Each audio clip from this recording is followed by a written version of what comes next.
आप देख रहे हैं ESPN cricket for T20 time out Hindi. भाई देखो, हैं कौन सी टीम जीती है।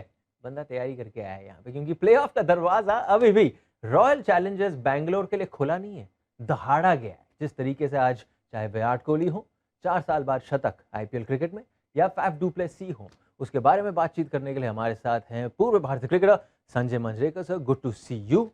आप you had the good fortune, ऐसे good fortune because even I had the good fortune कि मैं बैठ के इनको एक ऐसे माहौल में देख रहा हूँ जहाँ पे लोग क्रिकेट को बड़ी बारीकी तरीके से देखते हैं। तो you had the good Fortune, या आप कभी फील्ड पे रहे हैं या कभी आप ब्रॉडकास्ट में हैं, तो आपने इनकी बड़ी पारियां देखी हैं विराट कोहली की। आज आपको क्या अलग लगा in the way he went about doing his innings? आज एक्चुअली मेरा मन बहुत शांत हुआ, दिल खुश हुआ, है। क्योंकि विराट कोहली ने रन्स तो बनाए T20 क्रिकेट में, इस साल भी बनाए, लेकिन जिस तरह से आज उनका अप्रोच था। हम्म, देखिए, महेंद्र सिंह धोनी हमेशा बात करते हैं प्रोसेस की। हम्म, रिजल्ट कभी कभी पॉजिटिव आता है, नेगेटिव आता है, तो ये जो प्रोसेस था विराट कोहली का अब तक, उसमें मुझे लग रहा था कि थोड़ी सुधार की जरूरत है। और आज वो देखने को मिल गया, एक एक्सट्रीम चेंज आ गया कि हर बॉल को वो एक कहते हैं ना मैक्सिमम रिटर्न लाने की कोशिश कर रहे थे, हम्म, कि जो बॉल देखा उसमें चौका या छक्का, अगर वो ना हो तो फिर 2 या 1। कभी कभी ऐसा लगता है कि चौका मारने के बाद वो 1 रन लेके इनिंग्स अपनी बढ़ा रहे हैं और एक लॉन्ग टर्म टारगेट रख के खेल रहे थे। आज जो उन्होंने खेला, जो टेम्पलेट है, वो अगर अपने साथ रखे ना, तो उनका T20 करियर में निखार आ जाएगा, एक्सटेंड हो जाएगा, और आरसीबी को फर्क बहुत पड़ेगा उससे, और इंडियन क्रिकेट को भी शायद। तो आज का जो अप्रोच है, वो एक करके ना उसका नोट बना के हम्म। अपने जेब में रखे कि इसी तरह से खेले, नतीजा जो भी हो, और इस रणनीति और इस मनस्थिति से खेले, तो नतीजा ज्यादातर ऐसा ही इम्पैक्ट वाला होगा। रन्स बनेंगे लेकिन इम्पैक्ट उससे भी ज्यादा। Impact is the key T20 cricket में। Absolutely, impact. Absolutely. Impact sir, वैसे उन्होंने ना एक और बात आपने बोली, जो उन्होंने आज अप्रोच के बारे में पोस्ट मैच में दीपदास गुप्ता ने उनसे पूछा, तो उन्होंने कहा जी मैं नेट्स में जिस तरीके से बल्लेबाजी कर रहा था, the way I was hitting the ball, वो ट्रांसलेट नहीं हो रहा था जब मैं मैच सिचुएशन में जा रहा था। इसलिए आज सोच बना के ही आया था कि पहली गेंद से एक बारी चढ़ूं, और अगर चढ़ा तो फिर पीछे नहीं हटूंगा।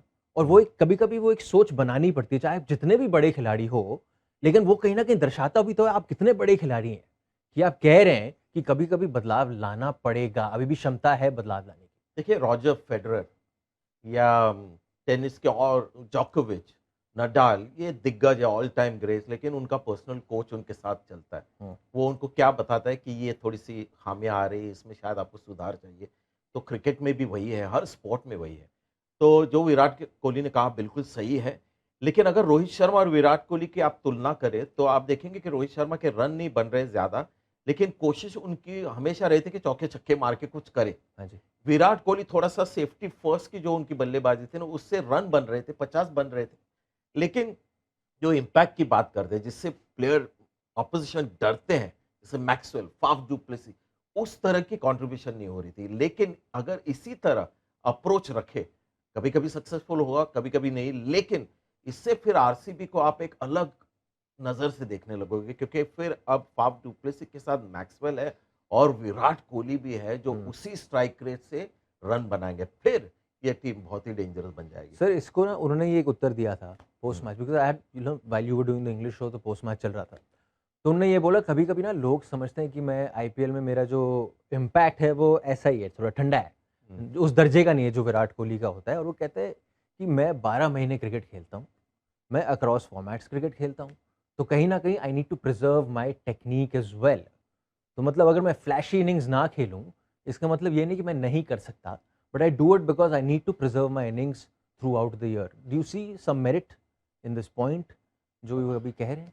देखिए, हर बंदे का सोचना अलग होता है, और खुद की जो बैटिंग है, खुद का जो परफॉर्मेंस है, उसको एनालाइज करने का भी तरीका अलग होता है, और बहुत कठिन होता है खुद को एनालाइज करना। हुँ, मैं आई हैव बीन देयर, मैंने खुद को बहुत बार गलत एनालाइज़ करके गलत-गलत चीज़ें हम मेरे बल्लेबाज़ी में डाली हैं। हुँ, तो विराट कोहली का वो पॉइंट है। लेकिन अगर आप उनका रिकॉर्ड भी देखें, तो जो इम्पैक्ट वाली बात है, वो थोड़ी-सी कम है। लेकिन इम्पैक्ट अभी विराट कोहली डेंजरस कब होते हैं, जब आप बड़े स्तर पे आ जाते हो, बिग स्टेज पे, इंडिया-पाकिस्तान, T20 वर्ल्ड कप। तब विराट कोहली है ना, फिर बाकी जो बल्लेबाज होंगे, जिनका नॉर्मली स्ट्राइक रेट और इम्पैक्ट बहुत ज़्यादा होता है, बिग स्टेज पे हाई प्रेशर मैच में उनका थोड़ा इम्पैक्ट कम हो जाता है, थोड़े से नर्वस हो जाते हैं। Virat Kohli owns the stage, तो ये इनकी खासियत है। लेकिन मैं समझता हूँ कि आज कहीं न कहीं उनको लगा होगा कि ये अप्रोच बेहतर है। इससे एक और चीज़ होगी, अगर वो जल्दी आउट हो जाए, तो जो नीचे वाले बल्लेबाज हैं ना, उनको भी मौका ज़्यादा मिलेगा। या और मैंने एक चीज़ सीखी है आईपीएल देखे, अगर मौके मिलते रहे नीचे वाले बल्लेबाजों को, यंग युवा खिलाड़ी, तो वो स्टार बनते रहेंगे। जैसे तिलक वर्मा हो या जितेश शर्मा हो या रिंकू सिंह हो, विष्णु विनोद का मौके मिल रहे हैं, तो ये होता रहेगा। तो ये टेम्पलेट जो है, वो अगर विराट कोहली अपने साथ रखेंगे, एज आई सेड, उनका टी20 करियर यहाँ से वहाँ जाएगा और आरसीबी का भविष्य भी अलग हो सकता है कुछ। 2 शॉट संजय भाई, एक कार्तिक त्यागी का ओवर ठा ड्राइव मारा यहाँ पे, और एक दूसरा है उसके बाद ही 2 ओवर है ठा, ये वाला छक्के के लिए। आपको ज़्यादा पसंद कौन सा है? देखिए, आज के जो इनिंग्स है ना, उसमें कौन से शॉट स्पेशल लगे, जो 6 ओवर के बाद मारे। क्योंकि ये जो शॉट कार्तिक त्यागी का आपने कहा ऑफ साइड के ऊपर, उसके पहले भी 1-2 भुवनेश्वर कुमार को शॉट्स मारे, ये हमने पहले भी देखे। तो जब तक बॉल न्यू होती है, 2 फील्डर्स बाहर होते हैं, उनके अच्छे शॉट्स लगते हैं, उसके बाद थोड़ी उनकी बैटिंग स्ट्राइक रेट कम हो जाती है। इसीलिए जो भी शॉट 8-10 ओवर के बाद जो लगे हैं, वो मेरे लिए स्पेशल शॉट्स हैं। और आज जो एक ऐसा उन्होंने शॉट खेला, उसमें मैं कमेंट्री में था हिंदी में, तो एक टेक्निकल एनालिसिस हो गई मज़ेदार वाली, क्योंकि मेरे को एकदम पता चल गया कि साइड ऑन से देखकर जब उन्होंने कनेक्शन किया ना, तो उनका सामने वाला पैर बिल्कुल सीधा हो गया, रैम रॉड एकदम, एकदम सीधा वाला, और उससे थोड़ी-सी पावर आई। तो उसकी तुलना मैं जसप्रीत बुमराह के साथ कर रहा था कि जसप्रीत बुमराह को पेस कहाँ से मिलता है, तो हम कहते हैं ना ब्रेस्ट फ्रंट लेग की, जहाँ पर कोई बेंड नहीं होता, सीधा ऐसे सीधा, और वहां से स्प्रिंग बोर्ड। तो वो शॉट जो विराट कोहली ने मारा बहुत बहुत दूर चला गया, तो उसका कारण भी वही था। तो आज बैटिंग में एक अलग रंग था, जो छक्के लग रहे थे, 100 मीटर के छक्के लग रहे थे। तो आज कुछ बात बन गई, पूरा जो मेंटल उनका अप्रोच था और फिजिकल जो बैटिंग होती है, दोनों का अच्छा एक संगम हुआ आज। संजय भाई, साझेदारी 172 रन की साझेदारी, आई थिंक अब कुल मिला के दोनों ने इस टीम के लिए करीबन 900 रन बना दिए इस सीजन में। 900 तो हम ऐसे बोल रहे हैं जैसे पता नहीं क्या हो गया यहाँ पे।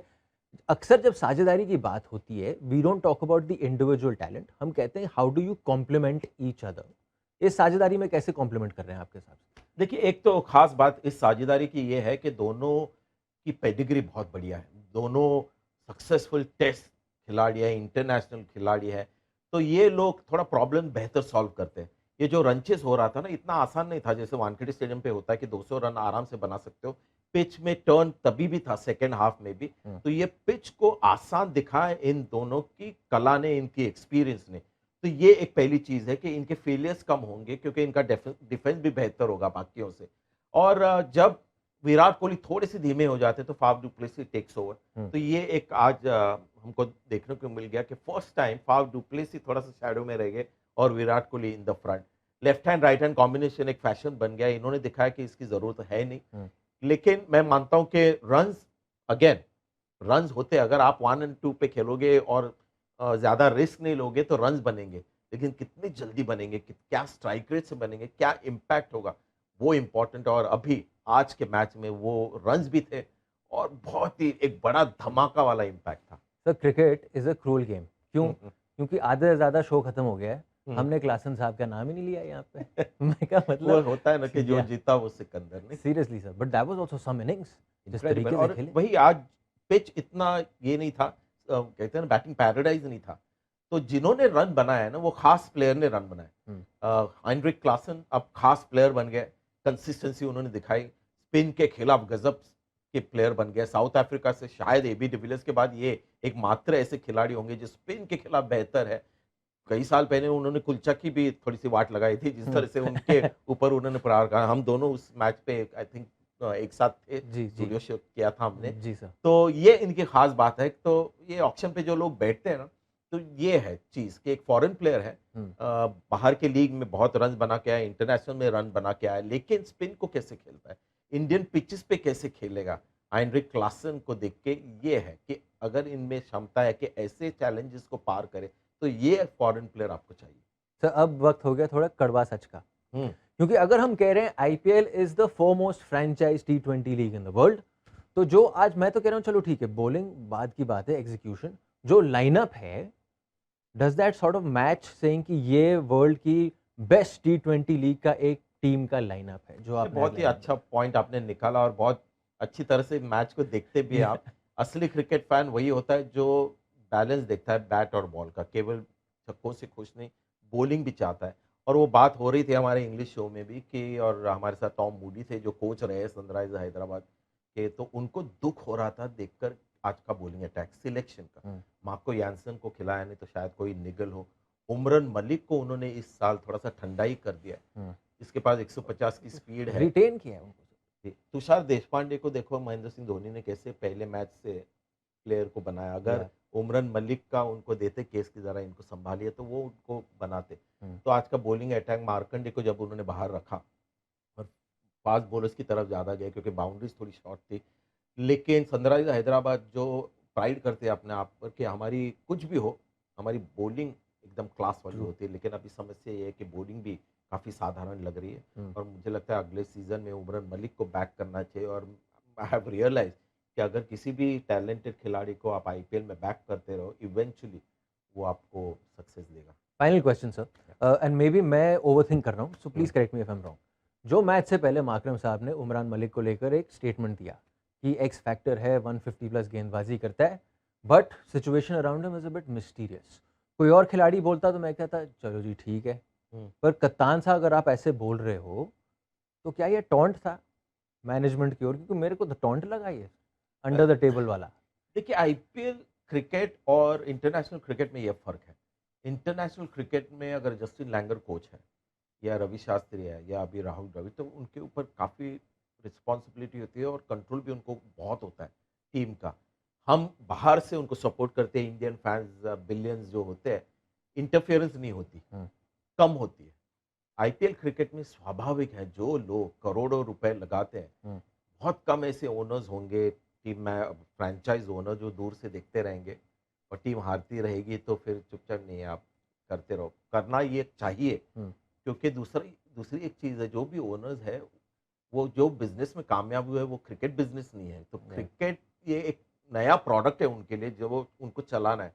तो वो रिस्पॉन्सिबिलिटी किसी को दे देते हैं। इस बार उन्होंने ब्रायन लारा को वो रिस्पॉन्सिबिलिटी दी थी।